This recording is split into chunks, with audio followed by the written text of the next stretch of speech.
সন্তান বড় হলে সন্তানের বিছানা আলাদা করা অবশ্য কর্তব্য। কেন করবেন?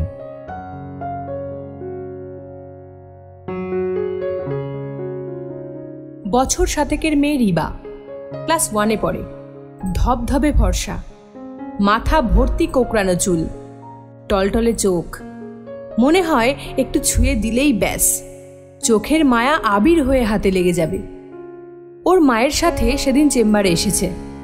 প্রস্রাবে জ্বালা পোড়া, তলপেটে ব্যথা। মায়ের ভাষ্য, ম্যাডাম পিসাব করানোর সময় খালি কান্দে আর লাফায়, পেট চিপ্পা খিচ্চা বইসা থাকে। পরীক্ষা করে দেখতে চাইলে প্যান্ট খুলে রিবার মা যা দেখালো তার জন্য প্রস্তুত ছিলাম না।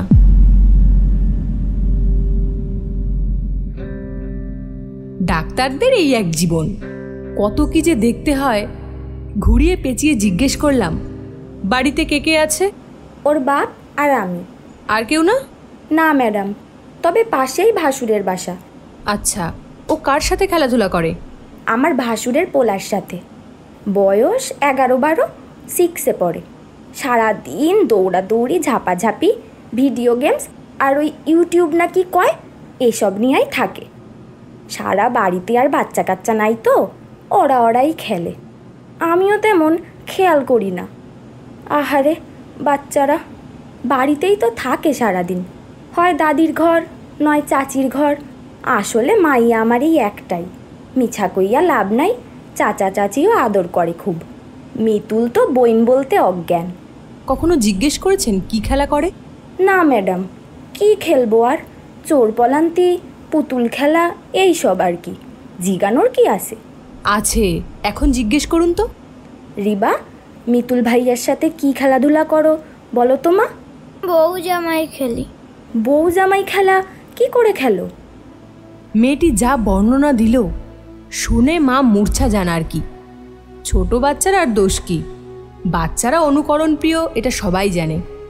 বড়রা অবিবেচকের মতো কাজ করবে আর বাচ্চা কাচ্চারা দেখে শুনে চুপচাপ বসে থাকবে, এটা ভাবার কোনো কারণ নেই, আসলেই নেই। ও ভালো কথা, রিবা মিতুল কাকে অনুসরণ করল? বাবা মাকে, টিভি সিনেমাকে, নাকি ইউটিউবকে? কাউকে না কাউকে তো অবশ্যই। রিবা, এ ধরনের খেলা তো ভালো নয় মা, এটা পচা কাজ। কথা শেষ করতে দেয় না পাকনি বুড়িটা। টকাস টকাস করে মুখের ওপর বলে ওঠে, বাবা মা যে খেলে, তাহলে বাবা মা কি পচা? কি উত্তর দেবে রিবার মা? উত্তর দেওয়ার কি মুখ থাকে? মহিলা হতবিহ্বল হয়ে পড়ে, যেন পায়ের তলায় কোনো মাটি নেই। রিবার মাকে প্রশ্ন করলাম, আপনারা কি স্বামী স্ত্রী রিবাকে নিয়ে এক বিছানায় ঘুমান? হ ম্যাডাম, ছোট বাচ্চা, ওর বাপে কয় কি বুঝবো, ও ঘুমালেই তো কাদা। লোকটার খাই বেশি, বাচ্চা ঘুমালো কি ঘুমালো না তর্স হয় না। আমি আগেই কইছিলাম।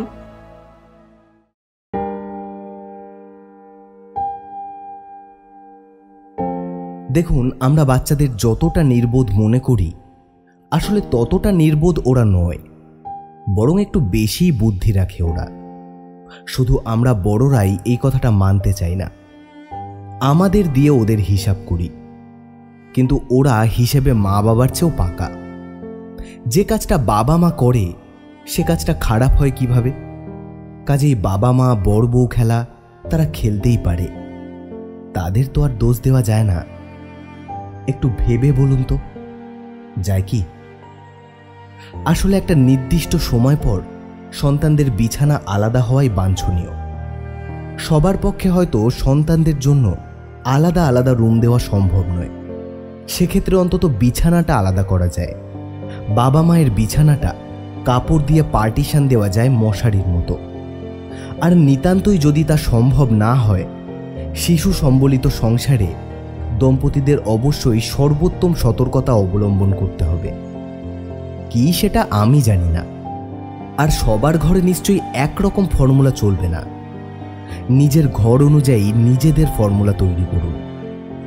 আমরা বাচ্চা কাচ্চাদের নিয়ে ঘুরতে যাই, মজার মজার খাবার খাই, দামি দামি গ্যাজেট দিই, নতুন নতুন ট্রেন্ডি জামা কাপড় পরাই, কিন্তু সবচেয়ে দামি যে লেসন সেটাই দিই না, হেলথ এডুকেশন, সেক্স এডুকেশন।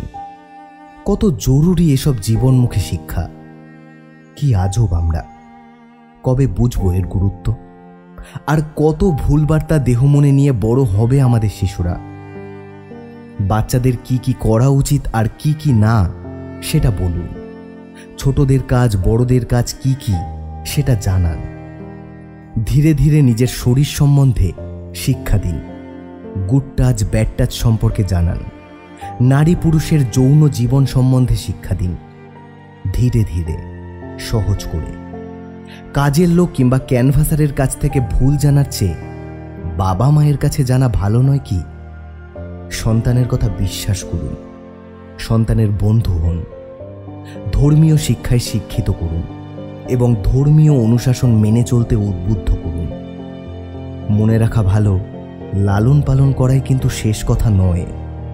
সন্তানকে সুরক্ষিত রাখাও বাবা মায়ের পবিত্র দায়িত্ব। ঠিকঠাক দায়িত্ব পালন করুন, ওদের জীবনটা আর একটু সহজ করে দিন।